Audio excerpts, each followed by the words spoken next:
time with nowhere to go. Relax. I'm not living in the station, I'm converting a boxcar into an apartment. Oh. Apologize for being a shithead. Everybody is creeped out. It's fine. Drop him off. Christmas morning. Wake up downtown. Fell asleep waiting for a call, I guess. Central tells me that the guy at the train station wants me to come out before I get off work. Goody, Boxcar Willie wants a sit down. I cruise over. Wheel into the train station's parking lot, can't get to the rail yard without walking around the platform. I get out and lock the car, just in case. I walk around to the rail yard, and find that he's been skinning dogs, deer, rabbits, cats, etc. He's sitting on the landing, wearing a red coat and black jeans. He spots me as I spot the skins. Hey, David. Thought I wouldn't see ya. Fuck, if I run he'll chase me. Hey, Van go away, just a fake name. I called him by his real name. I step up onto the platform and try to ignore the skins being stretched in the doors of the boxcars. I keep a good 10 feet between us. My truck is pretty fucked up. You think you guys could handle moving me back and forth between here and town? It's our job. Sounds like a plan then. He stands up, and I step back. He turns away from me and sets a glass of wine down on the floor and reaches into his pocket. Pulls out a watch and some money. Gold dollars and regular bills. He offers 50 to me to make sure he gets top billing when it comes time for a ride. I accept and wish him a good day. Book it out of there. Tell Central I want nothing to do with the place. Send Ken or Barbie down. Better not send Barbie. She'd make a nice coat. Van Gogh away hung around town for a while, before he abandoned the rail yard and guess joined the gypsies.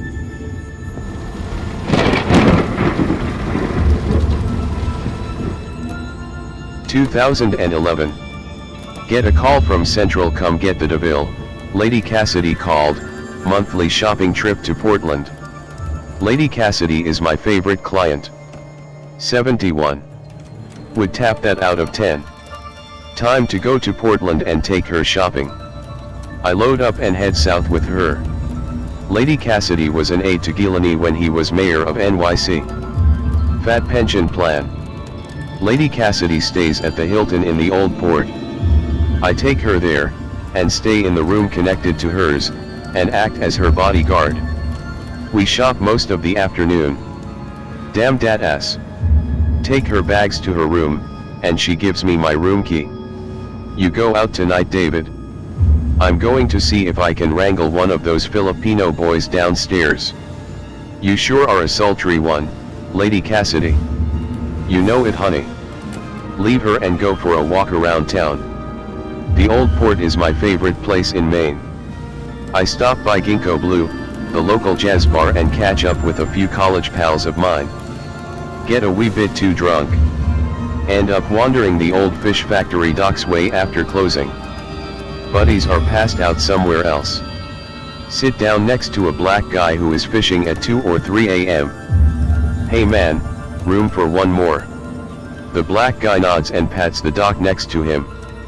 I plop down. He's a Somali, they migrated here like the swallows a few years back. Hello friend, are you from Maine? He asks. Damn straight, lack of a 10 give it away. He laughs and jiggles his fishing rod like that'll make a difference. How about you? Somalia, my friend, used to work an oil rigger, now I cook for the empire. Righteous. I'm so happy for you. I don't remember much leading up to the next part, but I came to when he mentioned dead people. My friend, what about the bridge that connects South Portland to North Portland? North Portland, you're adorable. Dunno, I'm from farther up the coast. A lot of people say that there's a man that lives under there that eats other people. That's some heavy shit. Heavy. Just an expression. Well, the people that live near there say they hear the cries of children. The police go there, but find nothing but old fire pits. That's kinda weird. Yes. You seem to know more about this than me, tell me the story. It said that there were a family of them. A boy and his sister that escaped the friendless boys' home a very long time ago. Turns out that's true, BTW. Real place. They escaped and lived under that bridge. They had no money, and so they stole people's animals and ate them. They had children together, and still lived that way. Hiding from people who came looking. So today, it's said that this man under the bridge is the curmudgeon that lives under the bridge. Curmudgeon, huh? Yes, and he steals children from their own backyards. Long black fingernails, and yellow teeth. Well, that's a bit too much for me. I got up and staggered away. Just stay away from the bridge. He shouted after me, I waved him off and staggered to the hotel. Lady Cassidy and I had breakfast and she confirmed the friendless home, and that it was an insane asylum way back at the early part of the 20th century. All of my what the fucks.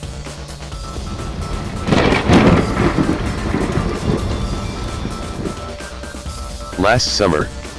Get a call from Central to go pick up at one of the shitty hotels across town. I will in and pick up a scraggly looking guy. Long hair, balding on top. Smells like piss and weed.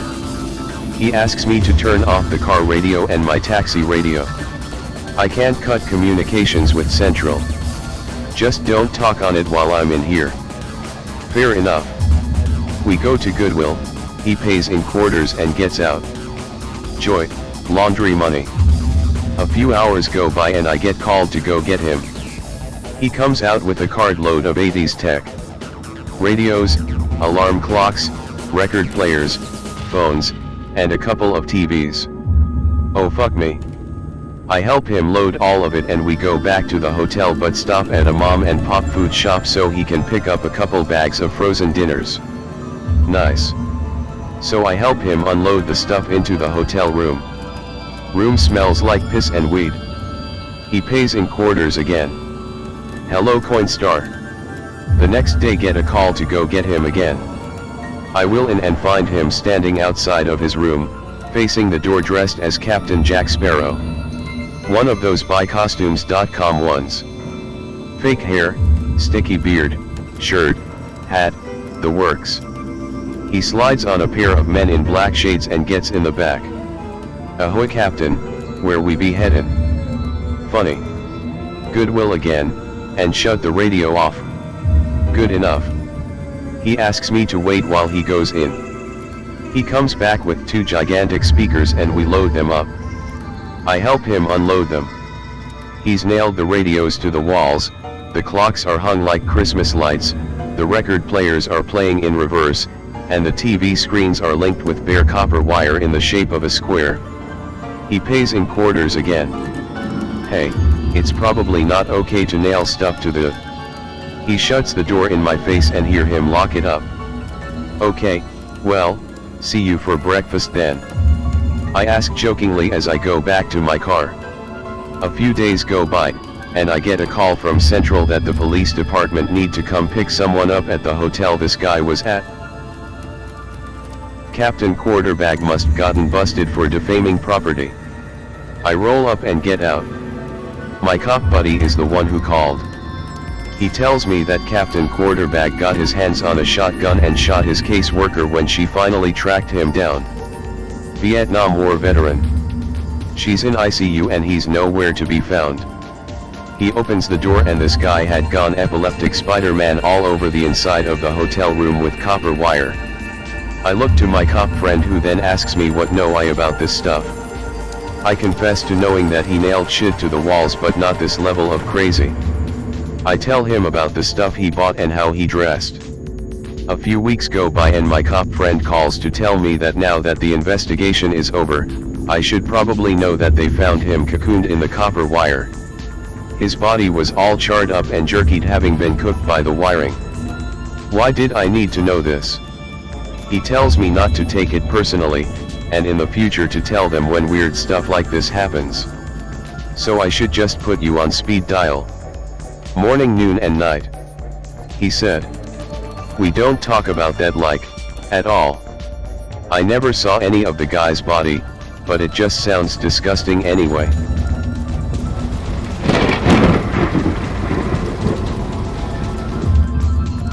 About 2 months ago some kids got picked up by the police for trafficking bath salts. Around that time I started getting more late night calls from cross street where the kids were captured. People would get in the car and go to McDonald's, or other houses, hotels, anywhere for a while. One night I showed up early to pick up an older man and take him down to the bar. He turns the yard light on and checks out the window for me. I see him put his jacket on and his hat and then he runs out to the car. He gets in and locks his door. "What's the rush, chief? Wife don't know you're going out." He snaps from looking out the window to looking at me. "You don't hear that?" he asks. I look around for a minute and shake my head. "The howling?" he asks. I roll down the window a little bit. Sure enough I hear a low, drawn-out howling in the distance. It's just a little louder than the engine of my taxi. He grabs my seat and leans up. "Please take me to the bar now," he begs. I roll up the window and take him downtown to the bar. He hands me my fare and gets out. He's much more relaxed now. He walks into the bar like he wasn't a raving madman earlier. The night goes on and I do a few more pickups from cross street. Each time I pick up I roll down the window, and howling it's still there. No matter where I pick up I hear the howling far away from me. No one else brings it up but the old me to go pick up the old guy by the waterfront. He walked down there I guess. I roll up and he's sitting on one of the benches by the public landing. He sees my headlights against the pole in front of him and he stands up. He gets in the car, clearly drunk. I take him home and he sits in the car for a bit. He looks out the window and then back to me. I wait patiently with him. "Thank you," he sighs. He pays me and slowly gets out of the car. I hear him muttering to himself as he gets out of the car.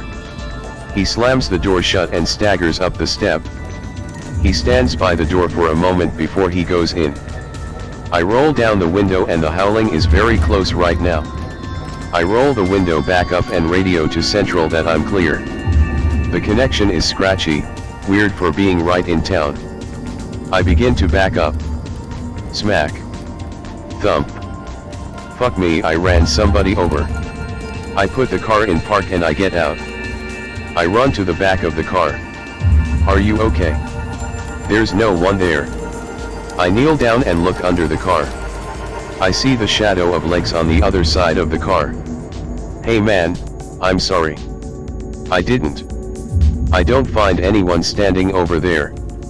I begin to make my way to the open driver's door. I notice the howling has stopped.